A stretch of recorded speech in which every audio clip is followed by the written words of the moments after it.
Have you ever had surgery and wondered what happened to your specimen after? I work in histopathology and I'm going to tell you. Histopathology is a branch of biomedical science that studies and diagnoses tissue. We receive anything from skin biopsies to mastectomies, or gallbladders like this specimen here. The first step is to dissect the specimen. In a routine gallbladder like this, we take a section of each end, the neck and the fundus, and a section from the middle to represent the body. Next, we use different solvents to remove all of the water from the tissue and replace it with wax. This process can take up to 20 hours, but once it's finished, the next step is to embed the specimen.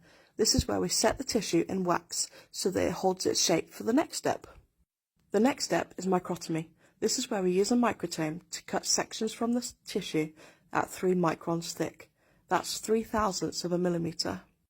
We have to slice it that thin so that when we look at it under the microscope, there's only one layer of cells, and that makes it easier to diagnose.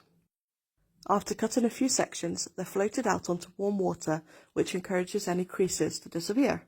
Then, very carefully, they're separated and mounted onto a slide. The last step is where we use hematoxylin and eosin to stain different parts of the cell so that we can identify and diagnose the sections under the microscope.